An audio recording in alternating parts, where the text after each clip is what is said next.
The thoughts, views, and opinions expressed in this podcast Blah, blah, blah. It's entertainment, people. Enjoy the show. Hey, everybody. Welcome to another episode of Unboxing Photography with Jim and Ricky. This is the second take because I slipped up and I accidentally used the wrong name for Jim McDermott over there. So I apologize. Here we go. We're going to get this right. He called me Bruce Gilden. I was thinking Ralph Gibson, but anyway, it's been a while. I have to apologize to all the fans, listeners, supporters for such a long delay on getting these up. We've had quite a busy holiday season and schedule, but we're here. We're back. We didn't quit on you. We promise. And it's kind of like a welcome back, and we got some stuff to talk about. So, yeah, Jim, how you been? It's been a little while. Yeah, I've been all right. Just kind of amazed that it's 2026. It's a little shocking how, I can't believe it's 2026 already. But it's all right. Some eagle-eyed viewers may notice I still have my Christmas tree up coming down this weekend, but the kids wanted it to stay up. We've all been kind of sick. So just didn't have the energy to take it down and just wanted to continue some of that, keep that glow going as long as we could. So, now we just have to now that the holiday's over, now we just have to contend with, the next 3 months of really, really, really cold weather here in New York. And it's cold today, really cold. I don't envy the cold. So good luck with that. I hope you stay warm and stay away from all of the flus and the common colds that are lurking out there. Fingers crossed. Yeah. I hate the cold. I'm from Chicago, so a lot of people say, you're from Chicago, you can handle the cold. I hate it. Doesn't matter where I'm from. Anyway, how's your photography been? What's new with you? Yeah, it's again, back to the cold. It's definitely challenging to get out there when it's really cold. If it's in like the mid 30s, high 30s, anything above that, I'm good. But when like yesterday, the feeling, it said, it was 31 and it said feels like 21, and then by the end of the day it said, feels like 11. And when it's that cold, I really don't. I just can't deal with the photography. It's just like I can't get my head around just even composing or thinking creatively when it's that cold. But I feel like I've gotten a tremendous amount of work done in the past few weeks. So one thing I was a little bummed by was we were away for New Year's, so I didn't get to go to the polar bear parade, which or the polar bear plunge, rather, I should say, out in Coney, which they do on New Year's Day, and everybody like goes in and jumps into the water. And it was really cold this year, so I bet the pictures would have been great. But I was just out of town, couldn't do it. So we were upstate, and I just drove around in my car for hours every day, just looking for things to photograph upstate and trying to challenge myself to take pictures that look like my pictures, but were not the usual type of thing that I take photographs of. So, and then, we've had some rainy weather here and stuff. I went out and shot in the rain last Saturday night and got a bunch of stuff down in Chinatown at night in color.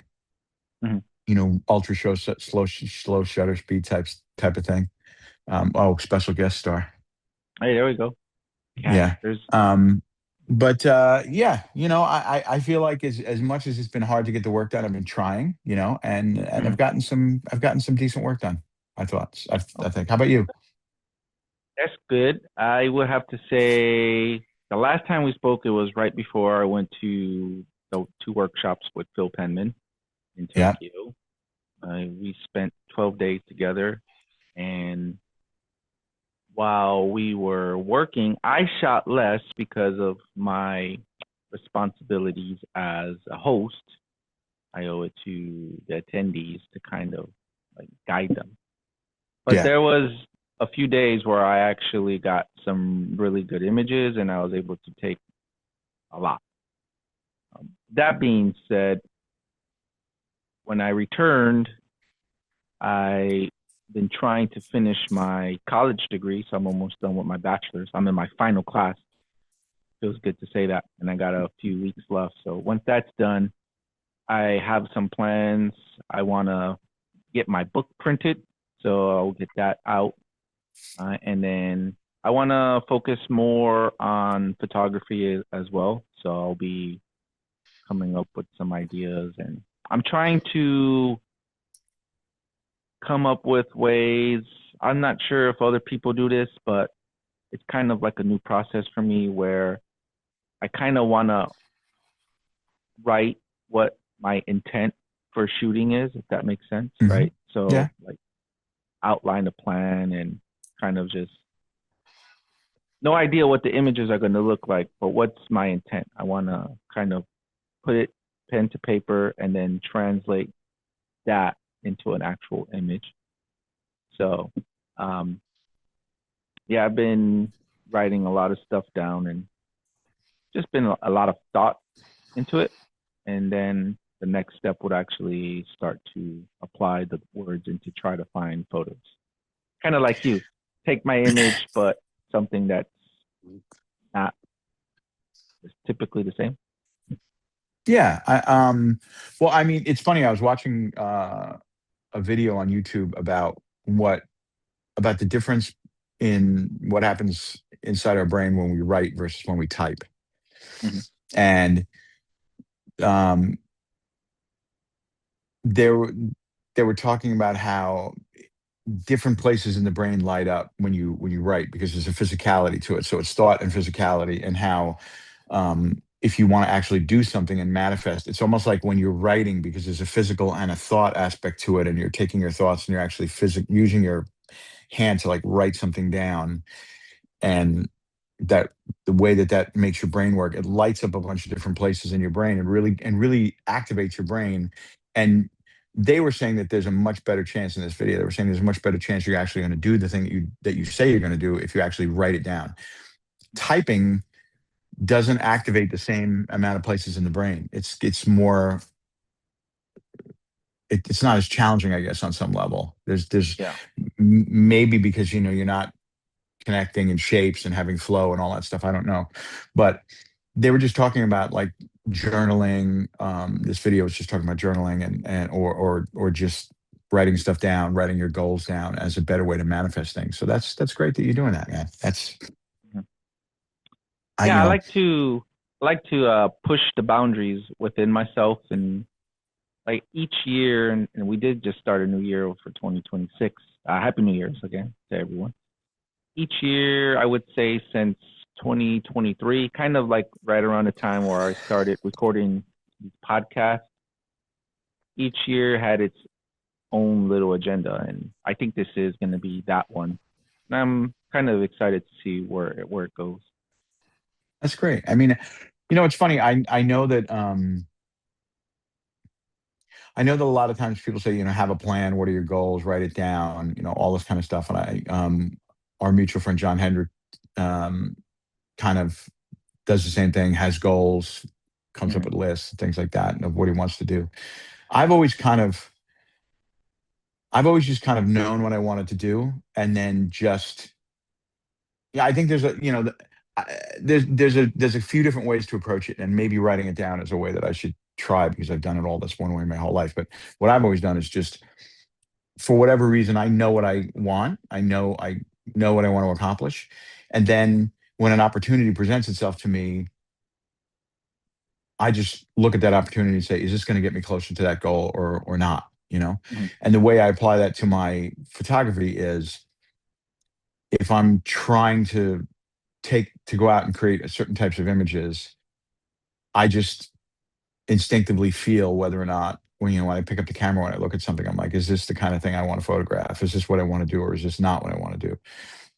And and it's just a feeling that I have that's really strong. Mhm. Um, now I'm not going to say that I can't go out sometimes and surprise myself. Like my whole, I've been doing for the past like year and a half a lot of double exposure, multiple exposure photography.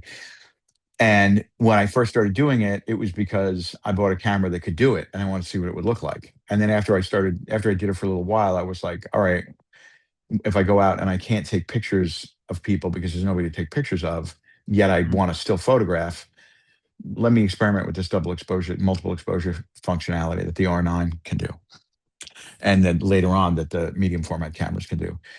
And so I just kind of started working that way, and I kind of tripped on something that became, a big part of what I do now, because I do multiple and double, double multiple exposures, in just collaging things and also in taking pictures of people. And it's become part of just kind of what I do. And I didn't know that I was going to do it. But I think the thing is that when I was doing it, even though it was something totally new that I didn't know that I was going to do, or I didn't know where it was going to take me, as I started to see the pictures coming back,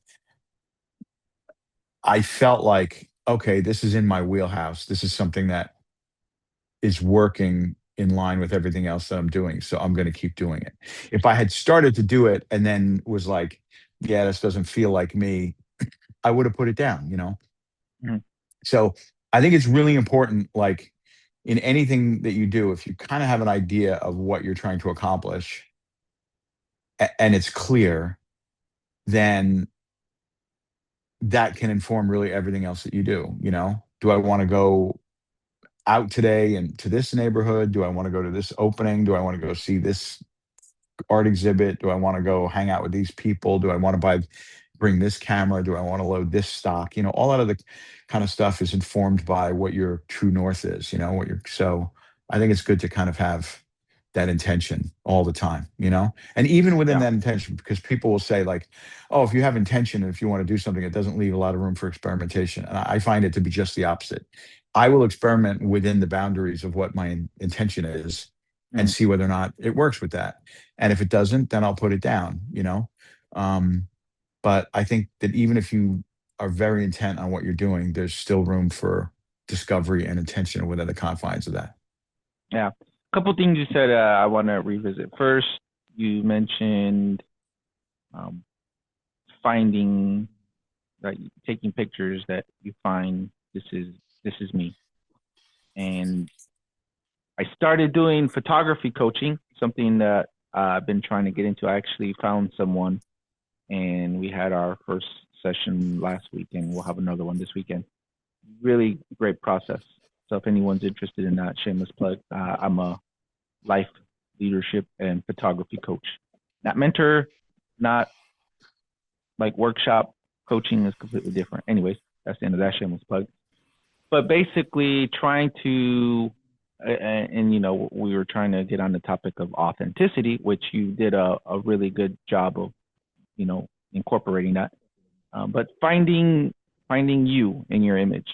Um, what would you say is that process for you, at least, while I think of my process and how I find me? To kind of tie into the second part, which I wanted to get into, of experimenting. Okay. So let's start off with a conversation about jazz music, right? Um, and the reason I'm bringing this up is I think it's really important when we talk about photography. Photography is an art and it's a process, but you can relate what we do. We use tools, we have technique, there's a history, there's levels of ability, it requires practice.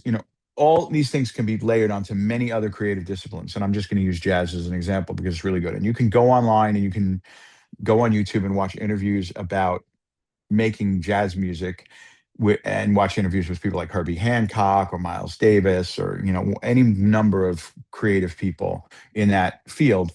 And what they'll talk about is because jazz is about improvisation, so that speaks to the second part of your question: experimentation, improvisation.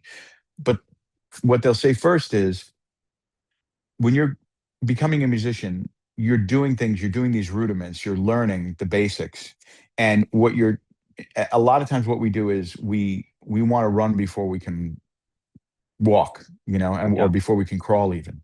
And understanding the fundamentals, the very basics of what you're trying to accomplish and getting really, really good at that, like really understanding your tools, understanding light, shutter speed, depth of field, all these basics, how to talk to people, how to look at a scene, you know, how to process your images, all this kind of stuff. what you're trying to do is get fluency with that and ability and confidence with that to where you don't have to think about any of those things. And that's why Cartier-Bresson said something like your first 10,000 pictures are shit or whatever he said. Like Mhm. really what that means is you're just trying to do enough or do it enough that you don't have to think about it.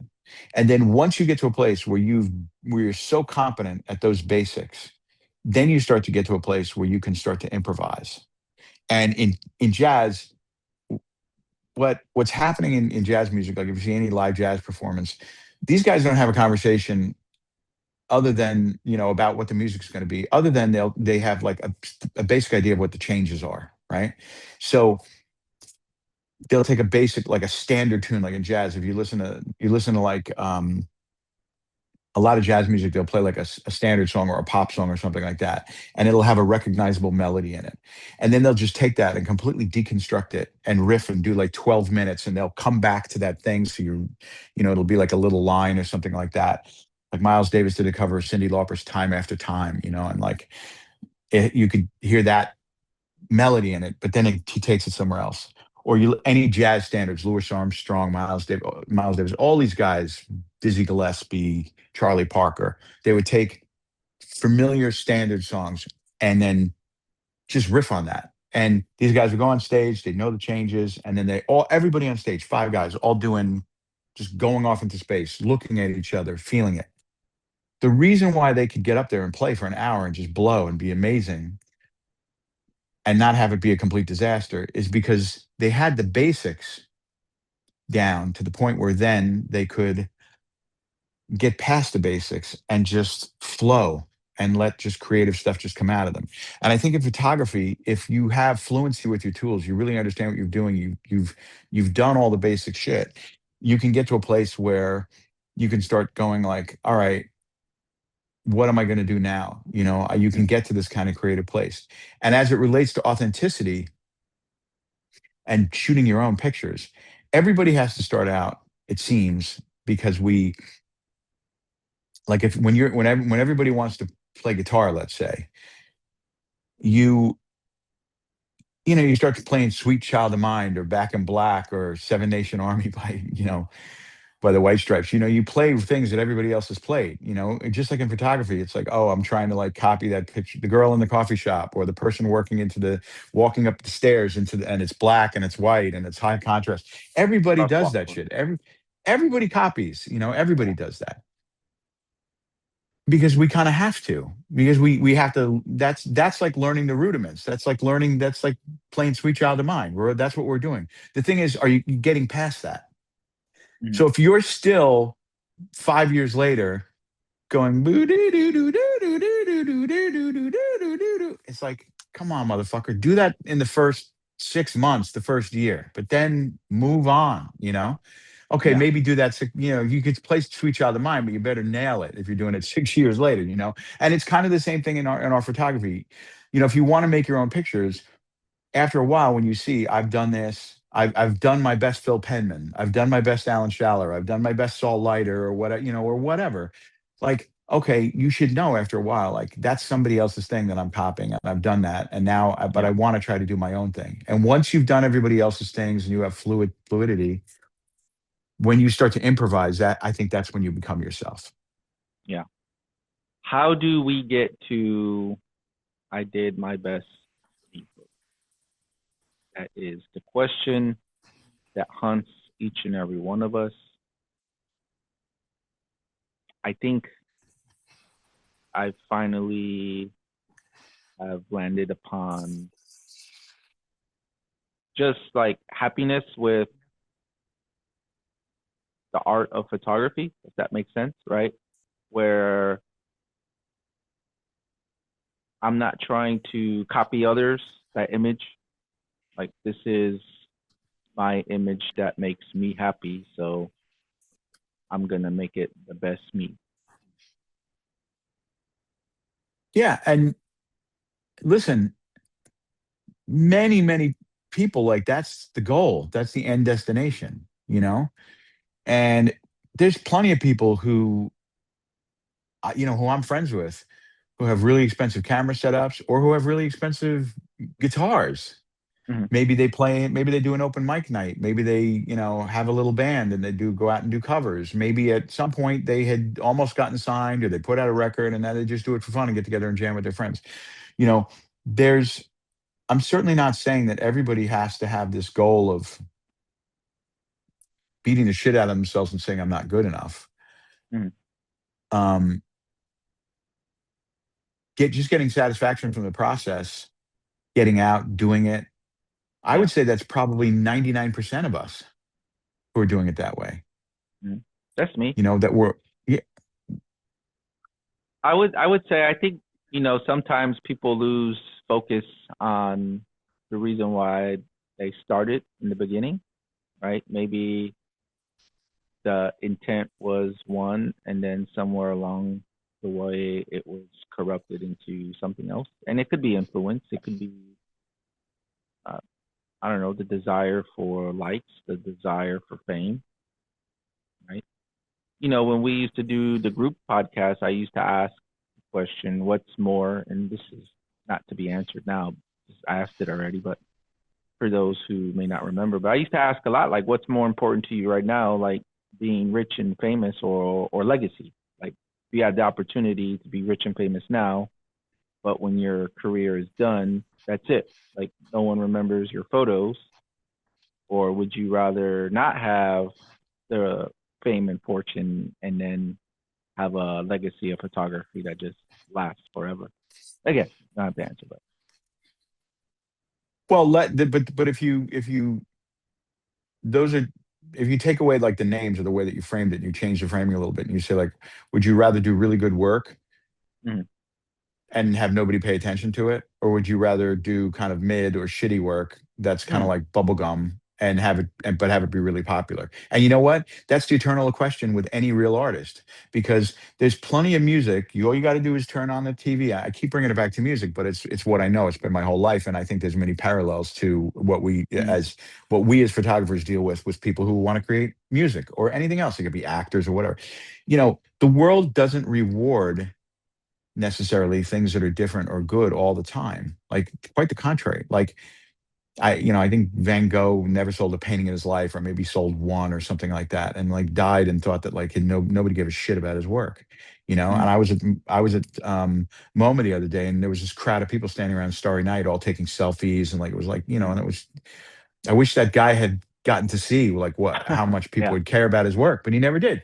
You know, but it's not the way the world works. There's a lot of like complete dog shit that is great. Why are we still fucking why do I have to turn on the TV and see the Kardashians every minute? It's like, haven't we gotten enough of that? Like, couldn't you watch that in half an hour and go, okay, I get this. I see what these people are about. That's it. Let me move on. But apparently for like 20 years, we can't, people can't get enough of that trash, yeah, and that's what they gravitate to. So, you know, it's a real question. Like, what do you want to pursue? Because we both know, we've talked about it. Like, there's ways algorithmically, photographically, that you can decide to frame to pursue your work that's going to serve the algorithm. Certain ways mhm, of color grading, certain types of images. We know that like that people will respond to certain type of pictures more than they will respond to other type of pictures, and there's people that pursue that and are very successful with it. And then there's other people who say, oh, I'm going to take pictures of recovering meth addicts in the deep south and do a photographic essay on it, and people like, and that'll never be, maybe mm, ICP or Aperture might acknowledge that if they're a real yeah, photojournalist, but the general public doesn't want to look at that stuff, you know so maybe that's the question. And it does get back to the kind of question of, what do you want to be? Do you want to be, you know not everybody has to be an artist, not everybody is capable of being an artist. I don't really think about it that way personally. mhm, I want to push myself to see how far I can take it yeah, myself. I I want to see, like, how can I get better? How can I do better work? How can I make the work look different? How can I make the work look like only I could have taken it? So when people see my work, yeah, they go, "Oh, Jim took that picture immediately." Or I'm going to go out on a rainy night and say, "All right, let me shoot this at a quarter of a second in the pouring rain. Let me move. Let me just shoot things out of focus. Let me shoot things in focus. Let me jump. Let me turn the camera upside down. Do all this stuff and just see where I can take it." You know, I don't want to keep taking the same pictures Yeah. over and over again. But that's just me. I don't know if that means that I'm any less of an artist than anybody else, but I'm excited to see what I can do and keep building on top of the foundation that I've established over shooting for 35, 40 years. I understand that, like, it's back to this Ralph Gibsonism that he told me. He's like, I'm old enough to know how great a photographer I could be. Yeah. I got a controversial question for you. But first, I want to say Starry Night has always been my favorite painting. And my last few days as a civilian, they actually had a Van Gogh exhibit in the Chicago Art Museum. So I actually got to see it before I became enlisted member in the United States Air Force. And it was one of the most amazing works of art that I was able to actually see in person and to see the actual details up close and personal. Like the photos on the internet don't do it any justice. You have to see it in person. All right. So controversial question. Do you feel people are born great or they can learn to be great in regards to photography? Both. Okay. I think there's people who I've seen, who I've met, who there was a guy in New York I'm thinking of, who picked up a camera for like, he had been shooting for maybe like a year and a half and started shooting during the protests. And the way he was framing things and composing things were like somebody who had been taking pictures for like 20 years. And he just was really great right out of the box. And, and then there's other people who just work at it and work at it, and get better. I would say that I probably am in the latter camp. Like Mm-hmm. I recently, like, I had like 600 film negatives in a box out on Long Island that I shot. Like, I used to be really into motorcycle racing, MotoGP and World Superbike, to the degree where I actually became a journalist doing that, like going to races, like an actual credentialed journalist, photojournalist, at races around in Europe and stuff, for a while. And I found my negatives and I was like, oh, I'm going to scan all these. So I scanned all 600 negatives and I looked at it, and the pictures were terrible. Every single one was bad. Every single one. I was like, why did you frame it this way? What were you thinking? Why isn't the camera over here? Why didn't you do this? Why didn't you do That's every Ralph single Gibson. picture? You're Ralph Gibson. Yeah, On your image. yeah, yeah. Not I to mean, it laugh was at you, like, it was, but no, it's true. The framing was terrible. And what I actually did was, when I scanned them, is, I did a lot of cropping when I scanned them, because it was just tremendous bullshit in the frames, like useless, meaningless, distracting crap. And every single frame was terrible. And if I were to go back to the same races now, I would shoot completely differently. And I'm not saying I'm a great photographer now.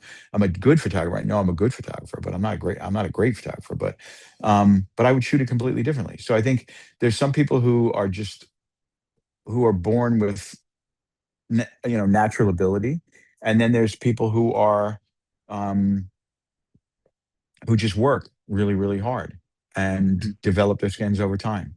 Skills over time. That's just the way that it is. Hang on, I'm okay. just gonna like put So you're do not disturb on my phone because it was just binging. Okay, now we're good. all right. So yeah, so both. Okay. If you had to choose one, just for sake of argument for the podcast, and whichever one you choose, I'm gonna choose the opposite again, just for the sake of entertainment and conversation on the podcast. What would you say? Being born great or getting great? Or learning to be great? Learning to be great. And here's why. Um, every single week, because I have the benefit of living in Manhattan, I go to Museum of Modern Art, Metropolitan Museum, City of New York, ICP. I go to the galleries in Chelsea, the Whitney. I went to Sotheby's because they had an exhibit of all the most expensive stuff that they've ever, Like they moved locations to what used to be the Whitney uptown, and now is their new offices. And they opened it up and they showed like their most valuable things they've ever had at auction. So they had like a $200 million Gustav Klimt on the wall and like Basquiat's that were 185 million or whatever. All this like insane artwork. And I see all that stuff, and it's influencing the pictures that I take because I'm looking at all these other people's work and what they did and what they put into it, how they composed it, what the light was, what the color was, all this stuff. And it's, um, I'm looking at that and I'm bringing it in, and it's impacting everything that I do. And I've traveled, I've had different jobs, I've had relationships, I've met people. All that stuff goes into the pictures that I take now. Every life experience I've ever had, any place I've ever been. So as you get better over time and as you ingest more things, more creative things, you become exposed more to the world. You read, you taste things, you have different meals, you have different life experiences, heartbreaks, all this other shit. You see wild shit in New York City. All that comes out in the pictures. If I was born great, that's some cosmic thing that, that just gives me something, whatever. Yeah. But the pictures that I take are autobiographical in the sense that I take the pictures that I take because of the things that I've seen and the things that have made an impression on me. So they're who I am. If I were born with talent, that would be something that I would be given that didn't come about by the process of experience and self-education. And I would rather have had all those moments be what my pictures are about ultimately than have it be some cosmic fairy dust that made me take the pictures. I want my pictures to be me, and they're me because of everything I've done and everything I've seen and continue to see. Okay. So now my turn for being born with greatness in, again, just regards to photography. I would say it's natural, right? Only because I've met people who just have this certain, I'm going to use Rodney Smith as a perfect example. His creativity, I feel, is just natural. It was inside of him. Yeah, he learned to make it better, but that was always internal to him, right? So Yeah, again, but just for the sake of the argument for countering. Yeah, but what I think, okay, and yeah, So there's a little genius. more. There's genius. Go ahead. Yeah. So like, he's a photographer. I'm a photographer. His level of greatness is completely different to my level of getting to be great, because I don't think I'm that great. Like Rodney Smith is a prodigy when it comes to his photographs. And like, I can't recall, and I do just, I look at random photographs from like great photographers. I'm actually learning more and more. That latest one I want to research more into. I forgot his name. I wrote it down. Anyway, Ray Metzger. Yeah, Ray Metzger. So I want to get into more into. But as I can recall, I would say similarity wise, Ernst Has is kind of similar to a Sal Leiter. I can see similarity. Still different, great in their own regards. But Rodney Smith, I've not seen another photographer able to compose and create at the same level of his greatness. Yeah. When you say born with it, I mean, I think that's everybody has different creative potential, and sometimes people are blessed with a much greater level of creative potential. And I'm not saying everybody can be a Rodney Smith or an Ernst Haas, certainly. Because even people who were brilliant within Magnum looked at what Ernst Haas did. In the days when Life magazine was the place for photography, right? even everybody who was involved in that looked at Ernst Haas's work and was like, now that guy can cook, you know? Mm-hmm. So people who were geniuses were like impressed by Ernst Haas. But so all of us have different potentially creative, you know, we have different creative potential. But if you read the biographies of any of these guys, and I'm reading Richard Avedon's biography right now. It's called What Becomes a Legend Most. And you read about how these people start and how they get into things. I mean, Avedon started out writing and wanting to be like a poet or something, you know, like, and he just kind of like fell into photography. Hey everybody, want to apologize for the technical difficulty. We had some scheduling and work conflicts come up last minute. So here we are. You're probably wondering how we changed clothes so fast, but here we are. We're going to finish this conversation, and it was getting good. So I apologize. Jim, welcome back. As you reminded me, we were having a conversation about internal creativity, born with it or learning it. And then you were discussing about the Richard Avedon book that you were reading. So please continue. Yeah, no, I was just mentioning that, you know, when he started out, he was kind of like being a poet and a writer and stuff. And I don't think he had a real clear idea that he wanted to be a photographer per se. I'm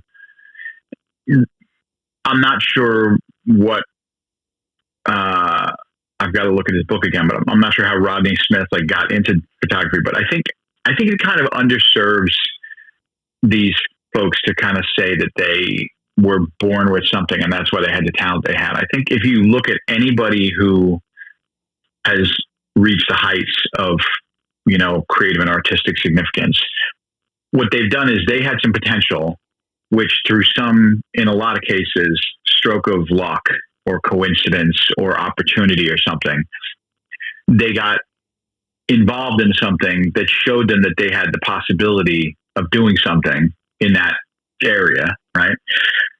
And then I think that those people just were relentless about putting in the work and getting good at it and throwing themselves into it. So if you look at Rodney Smith, I mean, one of the reasons why he was so great is because he had an understanding technically of what his cameras did and what film did and what light did that was really, really significant, you know, and really trained. And the way he did that was he just put in the hours. He also had an ability to just kind of talk to people and make them feel comfortable and get them to do things that they otherwise didn't think that they would do. Like, I think there's a famous story about him getting up some guy who had a fear of heights because he used to photograph some catalog of, I think, American motor company executives. And he got some guy to go up on the roof of his office building and get him closer and closer and closer to the edge because he just kept like talking to the guy. Mm-hmm. And because he knew that's where the shot was, you know, that's where he wanted to take the shot. But to get the guy over there, like, first of all, to know that that's where the shot was, that the shot would look good, that's one part of it. The fluency of being able to talk to somebody and give them comfort about something that they had a real phobia over mm-hmm. is, again, putting in the hours and talking to people and finding out how to relate to people and stuff. So I think when we say people are born with things, I think all of us are born with the potential to do something. Mm-hmm. And whether or not we recognize that potential and then whether or not we invest ourselves into that potential to turn into something great, you know, is what makes a difference. I don't think that there's very few people other than like maybe Mozart or somebody who was like making music at 5 years old, you know, yeah, who just had it at such a young age. And you're like, where did this come from? You know, pretty much everybody has to put in the work and then they realize their potential. I like that. I can think back to every single report card I ever had as a kid going to school was, B's, C's, and you know, B's. Jim would do really great if he would only, you know, dedicate himself to realizing his potential, if he would only apply himself. And that's the thing is, do we apply ourselves? Mm-hmm. You know? And maybe now for me, I'm probably, there's a snowstorm here in New York tonight. It's been raining all day. It was supposed to snow, but then they're like, oh, it's going to change to snow at 5. We'll see. It's 5:30 now. It's still not snowing, but I'll go out tonight. I went out yesterday. Mm-hmm. And I'll go out and just apply myself. And if I sat at home and said, oh, you know what, I'll watch something on Netflix instead, I'll stay warm, I'll stay dry. I won't go out in the freezing cold and go down some lonely street in Chinatown or the Lower East Side or something like that and freeze my ass off and see if I can get a couple frames. I'm not going to have anything. Mm. But if I do that tonight, I might tomorrow or Tuesday, I might have a couple of rolls. And there may be something on one of those rolls that is one of the best pictures I've ever taken. I don't know, but I'm certainly not going to get it sitting on my ass. So yeah, I like that last part, the get out and do it part. Cause so for me, I fight my internal demons about laziness. And it's the same way. Like if I can sit here for 2 hours, not doing anything, and that's the easy answer, right? Or I can just get out and go do it. So like sometimes we got to do the things that we don't want to do. Mike Tyson says that about discipline. You guys can search his world famous quote about discipline. And you just go out and doing it, right?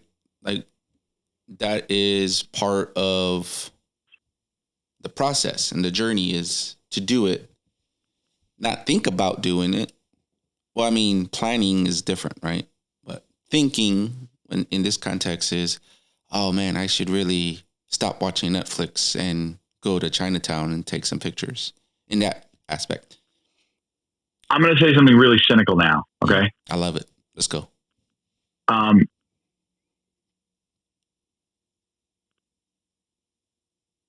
I have the opposite experience with it. I don't tell myself, oh, I have to go do this, even though I don't want to do it. I find myself feeling anxious and nervous and uncomfortable because I'm not doing it. Mm-hmm. And if I deny myself doing it, if I don't go out for a couple of days, I start feeling like there's some compulsion within me that's not being served. And it makes me uncomfortable. When I'm sitting and I'm watching a movie and I would rather be out photographing, or if the weather's shitty or whatever, whatever it is, if I'm not doing it, I don't have to tell myself that I should be going and doing it. I have something inside me that's compelling me to always do it. And I think there's like I watch a lot of videos about painters and different kinds of artists on YouTube. And I think that like, there's a commonality amongst people who are really successful in all these different fields. And it reminds me of something Martin Parr said. He's like, if you want to be a photographer, he's like, if you feel like you have to go take pictures and you're compelled and you can't not take pictures, then you should be a photographer, or any kind of an artist. Like there's painters who are like, I wish I could stop painting, but I can't. I have to go down and I paint. Or writers who are like, I must write. I'm compelled to write.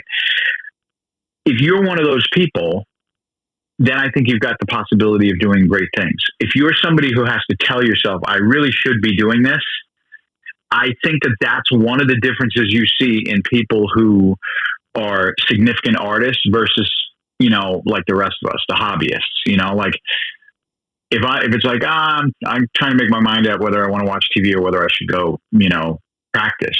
Like I had a friend who was a guitar player who unfortunately died of cancer a few years ago. And when I met him, I thought I was like, what's wrong with this guy? Like he worked in a gas station and between filling up the car, he brought his guitar to the gas station. He played the whole time between pumping gas. Like whenever a car would pull out, he'd ding, ding, he'd fill the gas, they'd leave. He'd get back on the guitar and be running scales. He would, on his day off, he would go down to the basement at 8 o'clock in the morning. And when I showed up at his house for us to go to rehearse at 7, he had been down there with coffee and cigarettes all day long. Now the cigarettes part wasn't good because he died of lung cancer, but he practiced for like 12 hours. Yeah. And it wasn't because he was telling himself, oh, I got to practice. He was compelled to do it. And he ended up being in a big band and traveling all over Canada and the US and being a musician until the day that he died. Yeah. That's the thing. If you are compelled to do it, that's a different thing than telling yourself, I really should be doing this. And you see, when you talk to people who are really accomplished, the people who we think are artists or geniuses, I think that they're compelled. I'm not saying that I'm an artist or anything like that.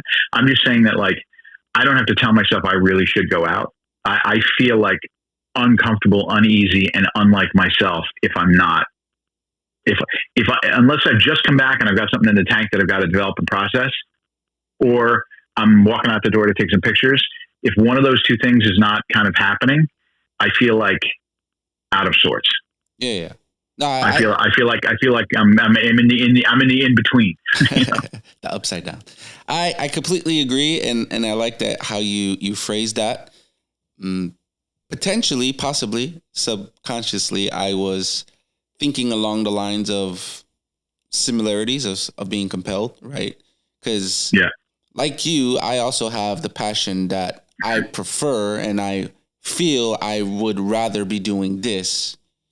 But I think in certain moments, it's like being lazy is the easy answer, if it makes sense. It can be, but and I think it ebbs and flows. I mean, there's certain times when you're creatively inspired. It's hard to be kind of like have it all the time. I mean, you look at the stories, you read the stories of almost any of these artists, and they've had times where they felt like they got into lulls or they didn't know what they wanted to do. But again, back to the Abaddon book, like that guy was a beast until the day he died while he was working at like 82 years old. Yeah. He had like a stroke or something when he was like out shooting, on an assignment. And you read from the moment that he kind of became a photographer until the moment he died, the guy was all about being a photographer all the time, So but that said, he had moments where he was trying to figure out what I should do next. And especially like during the 60s when there was like the civil rights movement, the Vietnam War and stuff like that. And he had been doing fashion. He was asking himself, I'm doing all this fashion work, but like there's major things happening in the world. What should I be doing about that? So I think we all have those moments where maybe you can't sustain it because you've been like going for a while and you get burned out. But then, you get a break, you go away or do something. And then I just find a little voice in the back of my head going like, okay, have you done now? This? You done being lazy? Yeah. Yeah. Is it possible to overdo, like burn yourself out? And this thought just basically appeared in my head right now when you said like Abaddon continued to do photography to the day he died, right? Is it possible that it overconsumes us, right? And potentially hinders other opportunities? I think it cannot. I think, again, if you read the biographies of any artist in any discipline, actors, playwrights, painters, dancers, guitar players, comedians, and these are people who have compromised relationships with everybody in their lives. They're not good parents. They're not good husbands or wives. They're not good to their friends. They've got demons, because they're serving their compulsion and their art to produce. And, by doing that, a lot of times other things, human relationships suffer and fall by the wayside. And sometimes these people can be so single-minded that they don't consider other people's feelings. I just know that for me personally, like, I came to this realization like only really, really, really recently. Like, I feel shitty all the time when I see, and this is like a weird like hater but not hater thing. Like, I see competitions and I see photos that win competitions, and I see photos on Instagram that get like tons of likes and stuff like that. And I look at it and some of it I think is like extremely derivative or just kind of like whatever. And I know just from knowing the history of photography and going to museums and things like that, like I know what good photography is, and I know what kind of mid photography is. And there's a lot of like worship of mid and less photography. And that can be, if you're trying to not be mid and getting no recommendation, no acknowledgement for that, it can be kind of painful, and you can say to yourself, well, maybe it's just because maybe I'm just not good. And that could be true. But I think the thing is the way that I have gotten over a lack of any kind of recognition is by not having really a desire for any recognition. Because I've realized, like, I'm just a photographer, man. Like, whether or not anybody else validates it, whether or not I ever win a contest or a prize or get up in a museum or, you know, or have, 100,000 likes on one of my photographs or any of that kind of stuff, it really doesn't matter, because I take pictures because I want to take pictures and I want to get better at taking pictures, and I want my work to be better, and I have an idea about what I want my work to be. And whether or not any of those things happen, if they happen, like Paul Reed had this interesting video. He won like this like British Photography Awards, like award, Fine Art Photographer of the Year or something like that. And his video on his YouTube channel was like, is this going to make any difference to my career? Am I going to get one client? Is anything going to happen? Is it going to mean anything? And he kind of, when he did the math, he was like, it's nice to be acknowledged, but the next day I just go back to being me and doing what I do. So, in terms of being, how this might affect other parts of, you know, your life, like if it's who you are, and it's who you have to be, then, you know, you're going to do that. And you just have to be mindful that, like, you know, and considerate of other people in your life and other shit that you have to do.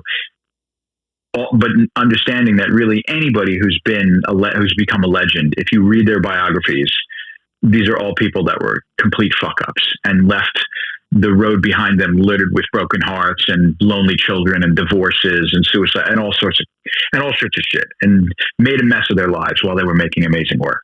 You know, There's very, very few photographers who had great fit. Look at Eugene Smith as an example and what he did to his family. You know, like there you go, classic example.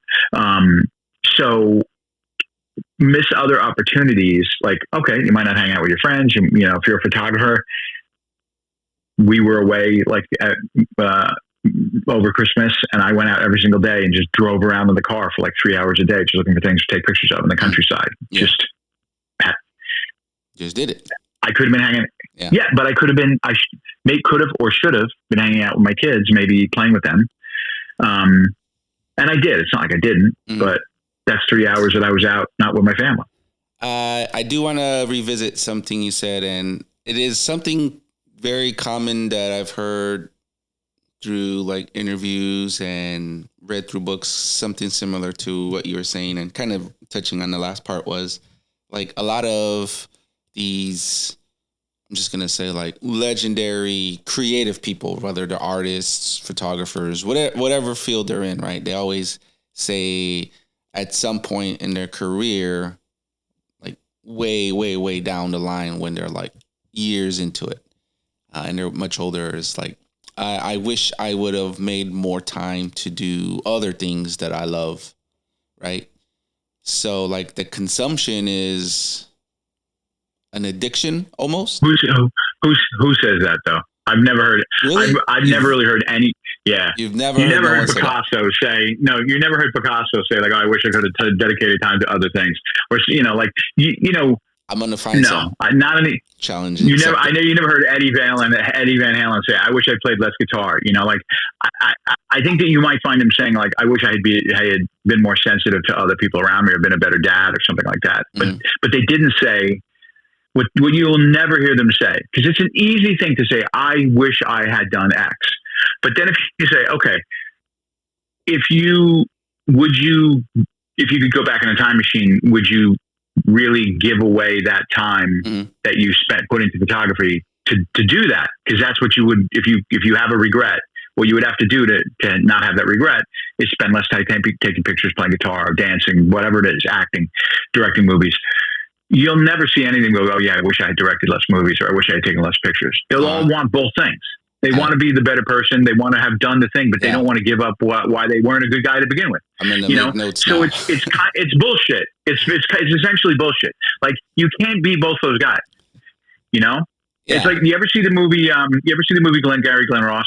I have not. Okay, you should watch it because it's amazing. It's got Jack Lemmon and What's the name? I'm writing it down. Glengarry Glen Ross. It's a David Mamet movie.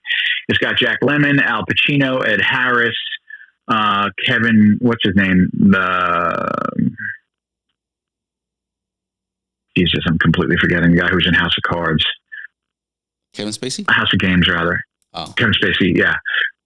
So basically it's a David Mamet play that got turned into a movie, and it's about a real estate firm that basically sells, like, suckers people into buying shitty real estate developments and overpaying for them. And the guys have like sales quotas, and it's very cutthroat. Mm-hmm. And the thing is called Glengarry Glen Ross because it basically there's like some leads, new sales leads, and these guys all want the new sales leads, but they're not going to get them unless they hit like a certain number or whatever. So it's this like 4 or 5 guys in this little place competing with each other. And at a certain point in the movie, Alec Baldwin comes in and he's this character, and he's talking about, he says, he comes in, he starts abusing everybody and telling them that they're shit. Like that there's one guy who's good in the office, and he said, the sales contest this month, here's what the prizes are. Number 1 is a Cadillac. Number 2 is a set of steak knives. Number 3 is you're fired. Yeah. And there's like 5 guys in the room. And then he like gives them his sales philosophy, and the sales philosophy is ABC, always be closing. He's like, always be closing, always be closing. Like he's just like, and then he goes into this diatribe about like, this is what the job is. Like your job is to get them to sign on the dotted line. And he's like, oh yeah. He goes, oh, you're a good father. Fuck you. Go home and play with your kids. Mm-hmm. This is about it. Yeah. He's like, this is about closing. That's what this is, and you're stunned watching him say this. It's an intense movie. But I always remember that movie because I'm kind of like, I hate to say it, but like there's a guy in that office who's like who's the number one guy, who's like the killer. He's like the sales killer. And you can just see it. He's like very shallow, very driven, very competitive. And everybody else has their own little complaints or their family, their other things going on in their lives. And you can see there's one guy who kills, and everybody else just like kind of wants a break. And they're not going to get that break. That's what, and it's rough.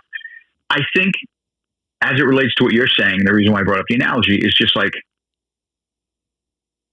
if you want to be the killer doesn't play with his kids. Mm-hmm. The kid, I hate to say it, the killer's kid is at home with his waiting for his father's broken promises. Yeah. That's what Eugene Smith did. Right? Mm-hmm.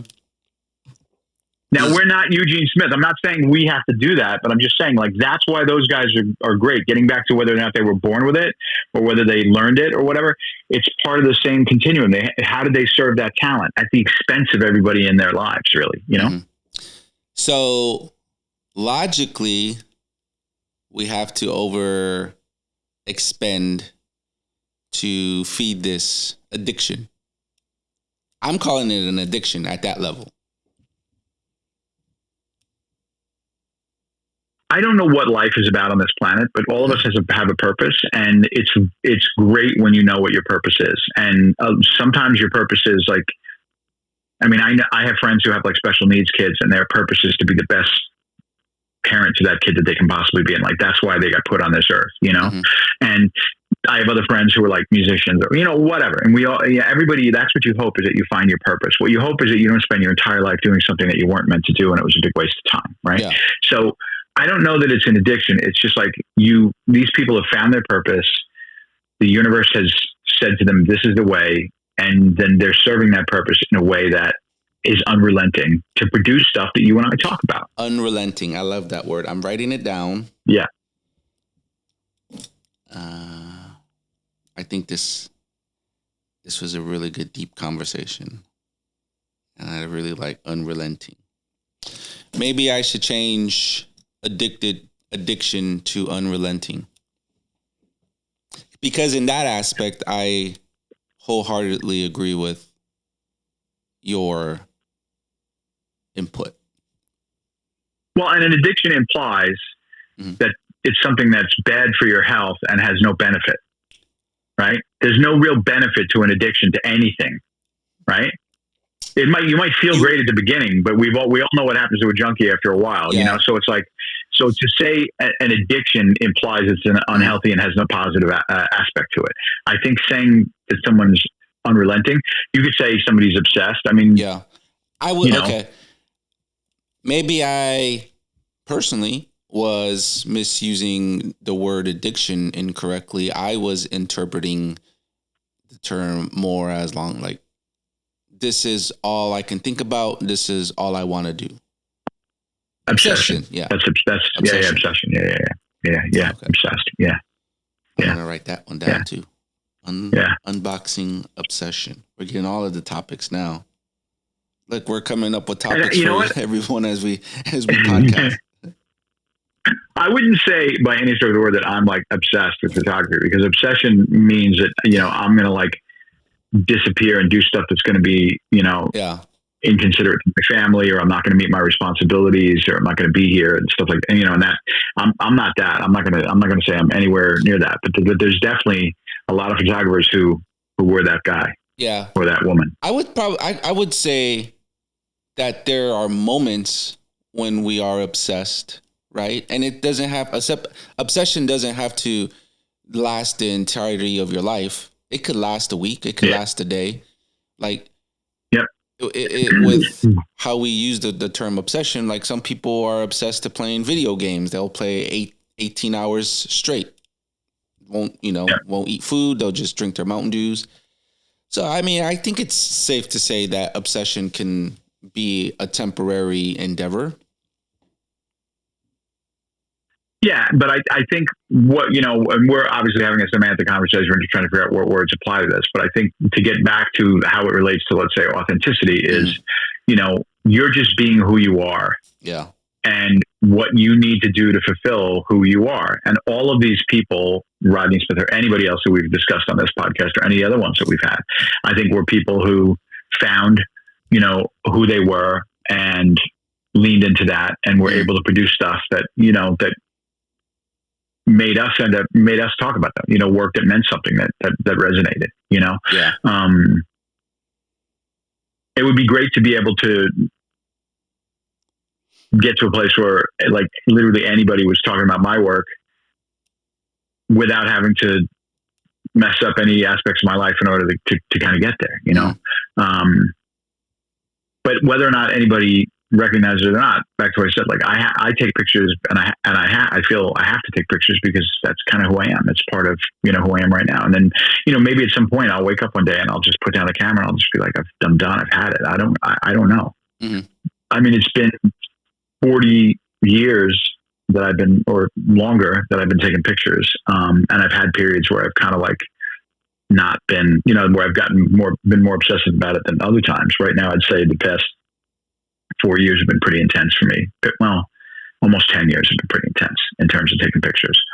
But anyway, we just got to be who we are, and if you're somebody who just goes out, if who you are is somebody who goes out every month and just take pictures of your friends fishing or your kids or whatever, and that's who you are. That's cool too. There's nothing wrong with that.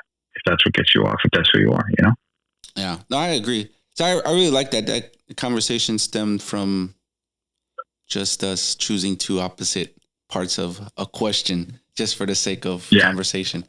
So that got pretty good. Unfortunately, we don't have a photo of the week this segment. Again, this was intended to be kind of like a welcome back recording. And here we are. We went down some deep rabbit holes and I enjoyed it. But I do want to thank Jim once again for continuing to